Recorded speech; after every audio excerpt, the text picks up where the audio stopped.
Hi everyone and welcome to another episode of Strength in the Numbers. Now, this could be a bit of a controversial topic, but I'm going to engage on it anyway, is who makes the better accountants and finance professionals, extroverts or introverts? I talk a lot about finance business partnering, and that area of accounting and finance seems tailor-made for extroverts. If you think about it, we're always encouraged to get out from behind of our desks, go around, talk to our business partners, gather the necessary insights, connect things together, and have the energy to interact and collaborate with others. Perhaps on many occasions during the day, even maybe all day. And it might even extend beyond that into socializing afterwards and developing rapport and good relationships with others. And we also need to have the confidence to be assertive, so we can make requests for information, explain information confidently, or even influence our partners to consider particular courses of action. So naturally, those things more would be easier for people who are more extroverted. They'd thrive when doing them, whereas perhaps introverts would find that type of work draining of energy and perhaps shrink away a bit. So what's the right answer here? Is extroversion best? Now, I'd probably take offense to that because I'm more of an introvert. I need my own space to regather my own energy. That's how I recharge. But interestingly enough, I found a few studies in accounting and finance field which tended to correlate extroversion to career satisfaction. The most recent one from 2011 is that extroverted accountants not only liked their jobs more, but they were almost always among the most successful, and also they were most often promoted to supervisor or managerial positions. So okay, if you're extroverted, then you're more than likely to enjoy your job and be rewarded with promotions. But since our question considers whether or not an extrovert is best suited for a finance business partner role or an accounting role, I was forced to continue researching. And that's when I came across some related research into performance and productivity within an associated profession like sales.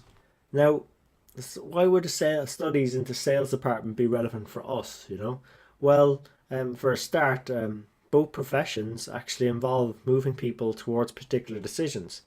And second, there was more research in the sales arena around extroversion and introversion, driving business outcomes and performance. So it's just easier to get hold of this research. And interestingly, extroverts seem to be more likely to be promoted and given higher ratings by the managers in performance reviews. But that's the only place they actually had an edge. Extroversion had no statistically significant relationship or bearing on sales performance or on sales volume. So that doesn't necessarily make introverts better, but there is one group of people that are on the same spectrum as introverts and extroverts that outshines both of them. And you might have heard of this term, but they're actually called the ambiverts. Ambiverts share traits of both extroverts and introverts and can move between both categories.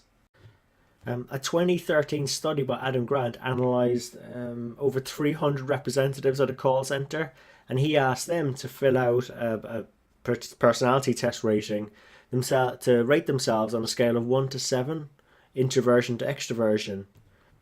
And then he kept track of their sales revenue for the next 3 months, and those employees who brought the most revenue in per hour scored exactly halfway between extrovert and introvert on the personality test. And he found like a curvilinear relationship between the degree of extroversion and sales performance.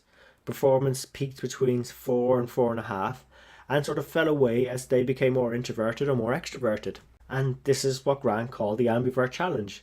And I believe a similar relationship holds true for us in finance. Susan Cain actually in her book about introversion suggests that the best approach is to emulate the best of introverts, who are geared to inspect and introspect, and extroverts who are geared to respond. And similarly, in my own experience, particularly within finance business partnering, the best seem to know the right time to inspect, but also how to best respond and when to respond. So you may choose to be thinking about this like balancing knowing when to speak up and knowing when to shut up. That would then help us know what insights to go look after or go for, but also how best to influence others.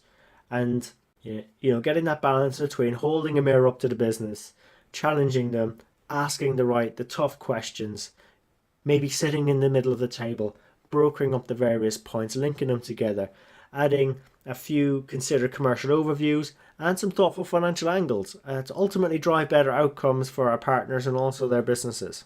And I suppose the good news for all of us and the encouragement we should take away is that, look, this ambivert advantage, it sort of mirrors our broad population. Most people are actually broadly in the middle, not at the extremes. So statistically speaking, we all have a good chance to be very successful in finance and accounting. So look, I hope you enjoyed the show. I hope you sort of appreciate that neither extroverts or introverts make the best finance professionals and accountants. Actually, it's most of us who are caught in between. And if you enjoyed this episode, please share it with your friends and your colleagues. We're on all the major platforms: iTunes, Stitcher, SoundCloud, YouTube. And until next time, enjoy the rest of your week, and let's keep on building our strength in the numbers.